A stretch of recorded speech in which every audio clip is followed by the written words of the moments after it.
Hello বন্ধুরা, আসসালামু আলাইকুম। সেলিম রেজা মাঠ কৃষিতে আপনাদের জানাই সাদর আমন্ত্রণ। তো বন্ধুরা, আশা করি সবাই ভালো আছেন। ইনশাল্লাহ আমিও ভালো আছি। বন্ধুরা, আমি আহ, আপনারা জানেন আমি ব্যস্তর মাঝে ভিডিও ছাড়তে পারি না। তো বন্ধুরা, আপনাদেরকে বলেছিলাম যে পেঁপে চারা রোপণ, আহ, বীজ থেকে চারা তৈরি পদ্ধতি। তো বন্ধুরা, আমি ব্যস্তর মাঝে দেখাতে পারিনি। তো এখানে আমি টিস্যু কালচার করছিলাম। পেঁপে বীজ পেঁপে বীজ এই তো এই বাটিতে রাখছি আমি। তো ইনশাল্লাহ দেখা যাক জার্মিনেশন কেমন হয়েছে, জার্মিনেশন রেটটা। তো বন্ধুরা, আসুন আমরা সবাই দেখি কেমন হয়েছে জার্মিনেশন রেটটা। তো একার পক্ষে ভিডিও করা প্লাস দেখানো একটু কষ্ট হয়ে যায়, কোনটা ছাড়তে কোনটা হয়ে যায়। তো বন্ধুরা দেখুন, এই তো আমি টিস্যু কালচার করছি। প্রথমে একটা করছিলাম, সেটা আমার একটু ভুলের জন্য মিস হয়ে গেছে। তো বন্ধুরা, এই দেখুন আমার টিস্যু কালচার আমি বীজ অঙ্কুরনের জন্য আমি এখানে দিয়ে রাখছিলাম এই বাটিতে।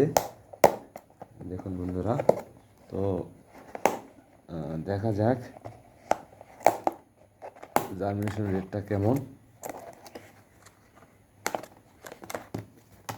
তো বন্ধুরা, এই তো আমি ট্রে ভরায় রাখছি। ট্রেতে কাপে করে ওয়ান টাইপ কাপগুলো আছে, এক কাপে করে বাজার থেকে ট্রে নিয়ে এসেছি। ট্রেতে একবারে চারাটা বেড করতে পারলে ভালো, কিন্তু এখানে সেই প্রসেস নেই, এই জন্য আমি ট্রেতেই করছি। তো বন্ধুরা, আসুন আমরা দেখি আমার পেঁপের চারা অঙ্কুরোদ্গম কেমন, কত পার্সেন্ট হয়েছে। মাশাল্লাহ বন্ধুরা, দেখুন দেখুন জার্মিনেশন রেটটা কেমন হয়েছে দেখুন। মাশাল্লাহ ভালো হয়েছে। দেখুন সবটাই প্রায় হয়ে গেছে। মাশাল্লাহ দেখুন, আমি দেখাই আপনাদের। এই তো খুব সুন্দর জার্মিনেশন হয়েছে।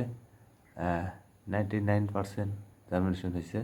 মাশাল্লাহ 100% বলে ভুল হবে, একটা হয়তো মিসও থাকতে পারে। তো যাই হোক, 99%ই আমি দেখতেছি। দেখুন বন্ধুরা, আপনারাও দেখুন। এই তো ফিলিপাইনে আমার কাল আখ চাষের বিষয়ে সব কিছু বলছিলাম। তার মাঝে বলছিলাম যে আমি পেঁপে চারা তৈরি করব নিজে। এতে দেখুন আমি অফিসিয়াল যে হাইব্রিড জাতগুলো প্যাকেট নিয়ে এসে নিজে জার্মিনেশন দিয়েছি, অঙ্কুরোদ্গমের জন্য দিয়েছি। দেখেন মাশাল্লাহ রেট ভালো হয়েছে। তো বন্ধুরা, এই ট্রেগুলোতে আমি মূলত এই পেঁপে বীজটা দিয়ে দেব। তো বন্ধুরা, আশা করি একা মানুষ ভিডিও করতে পারি না, দেখাইতে পারতেছি না। তো আশা করি আমি আপনাদেরকে সব কিছুই আপনাদের মাঝে তুলে ধরবো। পেঁপে চাষ পদ্ধতি হইতে শুরু করে চারা, বীজ থেকে চারা, এবং পেঁপের বীজ থেকেও আপনি দেশি যে পেঁপেগুলো আছে এগুলোর থেকেও আপনি চারা বের করতে পারবেন। কিন্তু রেট আপনি নতুন চাষি হয়ে থাকলে বুঝবেন না কোনটা মহিলা কোনটা পুরুষ হবে। তো এই বিষয়ে আমি একটা দেবো, ইনশাল্লাহ আশা করা যায়। তো বন্ধুরা, আজকের মনে এখানে বিদায় নিচ্ছি, কারণ এগুলো আমার বীজগুলা ট্রেতে ভরতে হবে। আজকে আমি বাজারও যেতে পারতেছি না, এই অনেকগুলো বীজ। তো মূলত এখানে আমার একটা মিস্টেক হয়ে গেছে। আমার মেয়ে, আমার ছোট বাচ্চা, 3 বছরের বাচ্চা, 3.5 বছর হয়নি এখনও মনে হয়।